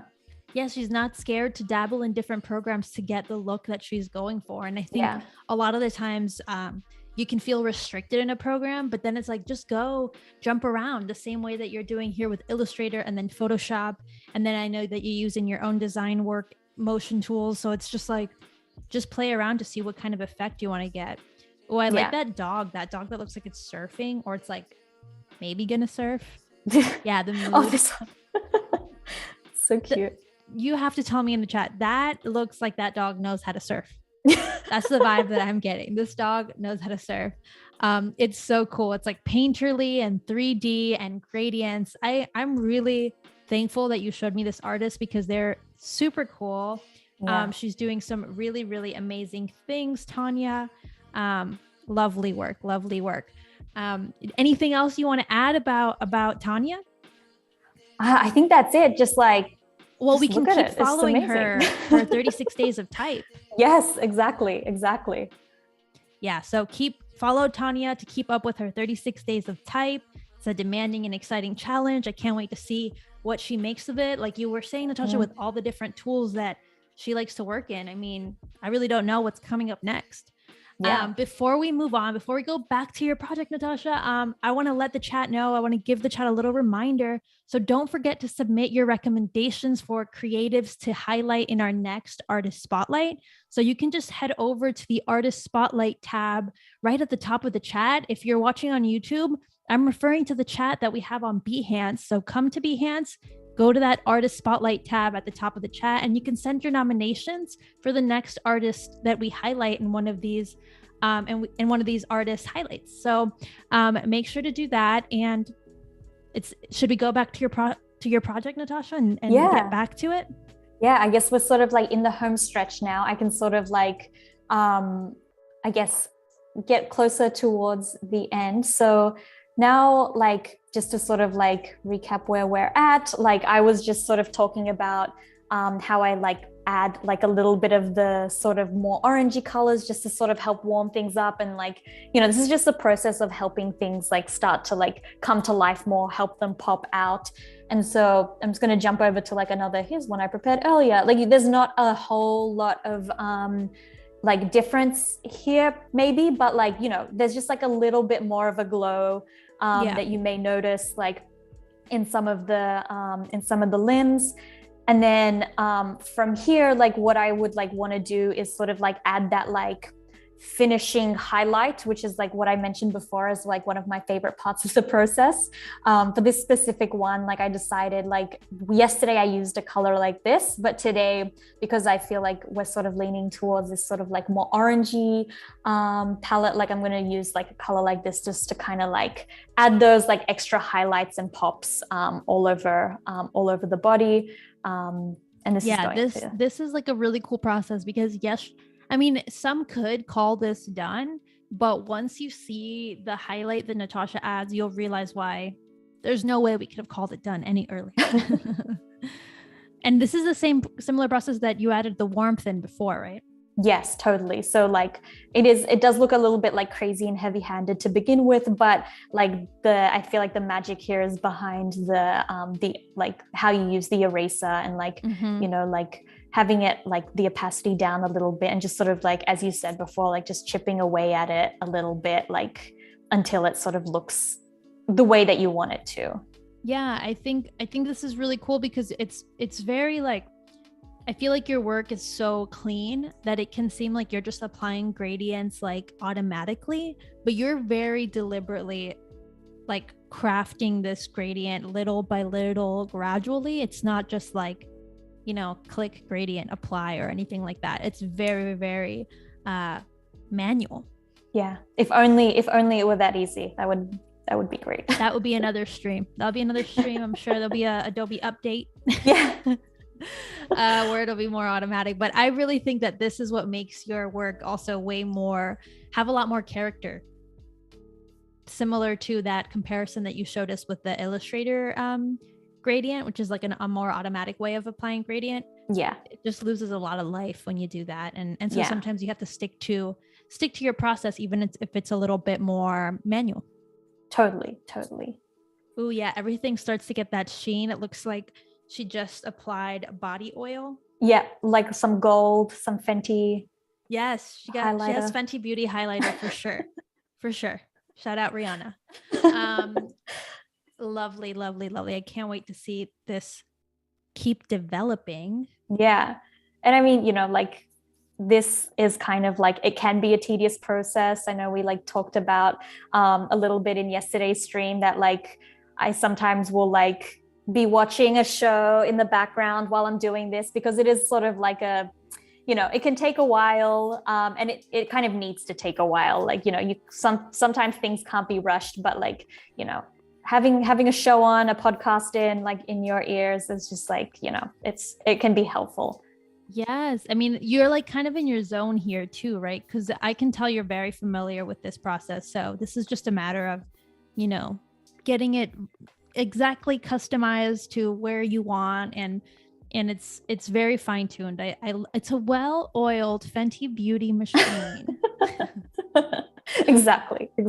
I'm excited to see when you work on the hair. That's going to be really fun, because maybe we can do that ponytail now. Looks super cool. So the way that I'm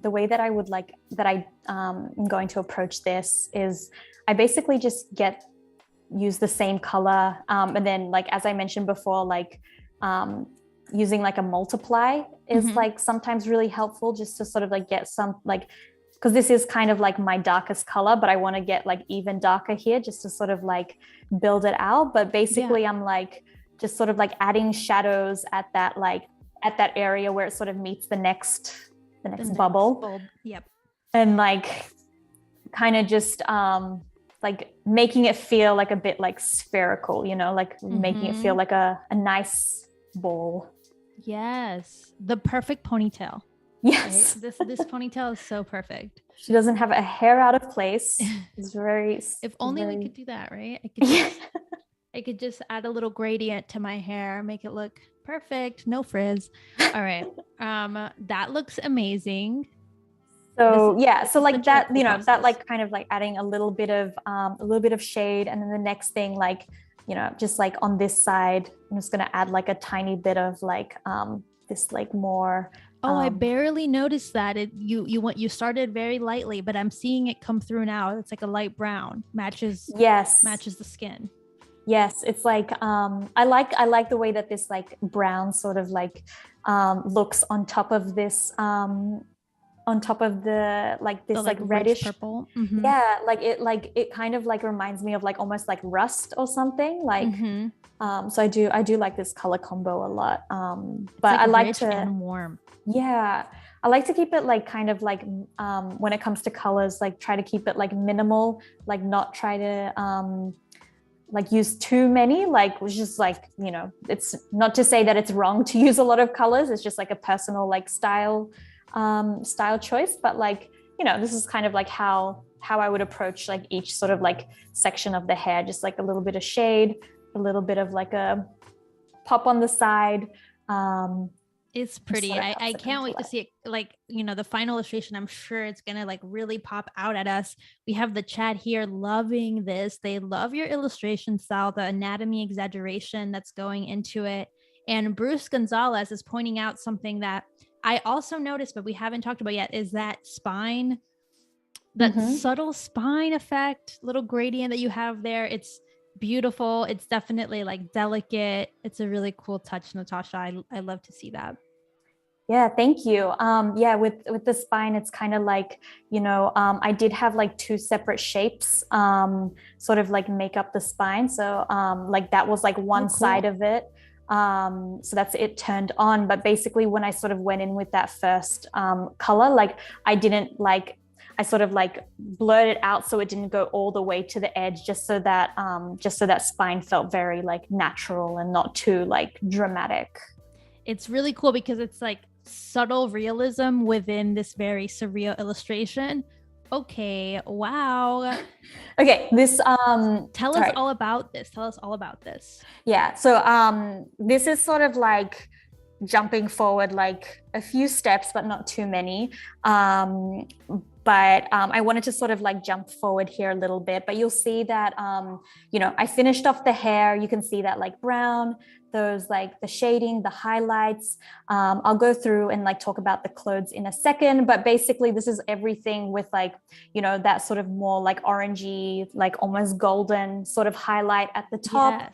Added, but like the way that I sort of approached the clothes, which like I'm going to go through now, like if you remember before I like turned everything sort of purple just so I could like go back to it and easily find it. If you were here earlier, we were talking about how she deliberately kind of cut out these pieces, and I think now we're going to see it all come together. Yeah. Yes. Everyone in the chat is blown away. What just happened? They want to know everything. We have about 10 minutes, so I think you can walk us through it.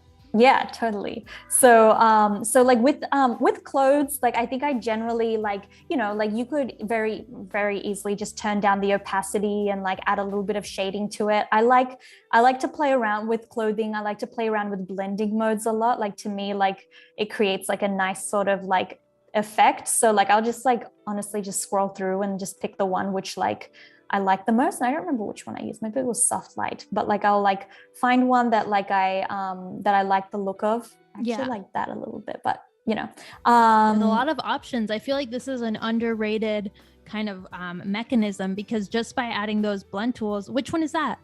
So this one, I just picked soft light for now.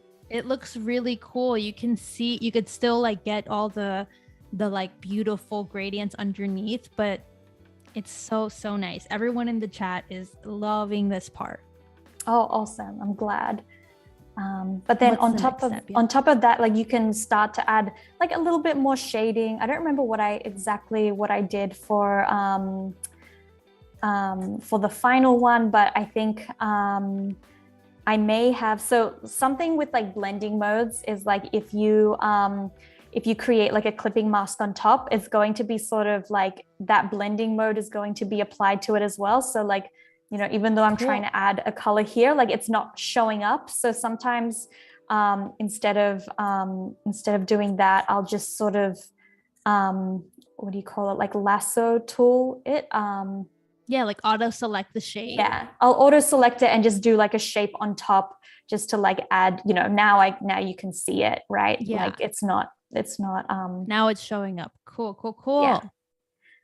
And so like, this kind of like makes what I'm doing here is just a way to make the fabric a little less sheer, give it a little bit more texture. But here, like, sometimes like I'll add like different patterns, sometimes like adding like different like textures in there, and like, sky's the limit. You can like do whatever looks good in the moment here. I love that just by adding that like highlight to the clothing, it adds like a sheen to it. And now it went from being like a cotton, like a sheer cotton, to like being something shiny as opposed to something just flat. Yeah. People are like, do it again. I fully agree. This is so cool. People are loving it. Danica, it is beautiful. I agree with you. Yep. Everyone is loving this effect. Earlier, I noticed in the chat, we were talking about like that you usually use patterns in your clothing. So, that is so cool. Would you just draw that right on top?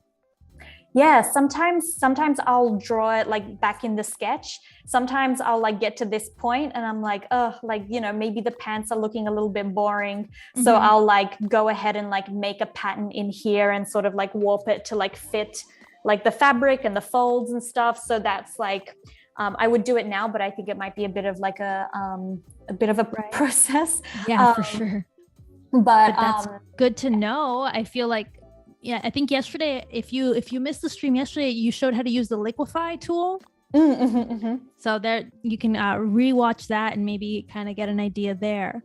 Anything else we have left to do to this illustration in the next like 5 minutes? Remember, guys, send your questions because we have 5 minutes left with Natasha. So send them over. Yeah. So, I mean, I think that that's pretty much it. The only other thing that I added in here is like I always like to add like a little bit of a reflection on the ground. I just kind of like the way it looks. It kind of like, to me, it makes her seem that she's like in this sort of like very like clean, shiny, sterile environment, which like I like that sort of like minimalism and like how clean it feels. So like I just, will flatten her and then like reflect vertically, just to kind of like have that sort of like effect. And then with the background, I'm a sucker for gradients, so like I added this sort of like swoop. So glossy. Everything about this is very, very sleek. I know we added a lot of texture, but it's so sleek. Yeah, thank you. But yeah, like with the gradients, like I kind of have been playing around with like different kinds of forms and shapes. And so like if you sort of like do a clipping mask to a shape that you have underneath, it sort of like allows you to like, do that. So handy. That's so cool. Like a quick way to customize where that gradient goes. Yeah. Beautiful. Thank you, Natasha, for showing us your workflow. This final piece is gorgeous. So before we wrap up, can you tell us, kind of recap what we saw over the last 2 days and let us know where we can keep seeing your work? Absolutely. So yeah, over the last 2 days, we went from initial sketch, we moved from Illustrator, building out the base shapes, and then adding all of these like all the shading, all the highlights that you see here, sort of like the extra flares and touches at the end, to this like final illustration. But yeah, feel free to connect with me on Instagram or on TikTok. Yeah, you have, if you don't follow Natasha already, you really should, because she pumps out not only her gorgeous illustration work for you to view, but little tutorials, little tips and tricks and hacks. So definitely give her a follow over on Instagram. I'm about to go follow you on TikTok after the stream because I had no idea, and I'm sure you're sharing so much good stuff over there. So cool. So thank you once again, Natasha. This has been top notch. I learned so much. So once again, everyone, thank you for joining us throughout this stream. It has been so wonderful to hang out with all of you guys in the chat. You guys were amazing. Please be sure once again to follow Natasha on Instagram and Behance so you don't miss out on all her new work and tips and all that kind of good stuff. Now, don't go anywhere, because up next is the XD Creative Challenge with Elise right after this stream. So make sure you stay tuned for that. And tomorrow we start the day off with the Adobe Fonts Show at 8 a.m. Pacific, hosted by Molly and Ari from the Adobe Fonts team. Once again, everyone, thanks so much for being here with us today with me and Natasha, the wonderful illustrator here. And until next time, you guys, thank you so much for joining us and making this great. Thank you. Thank you. Bye.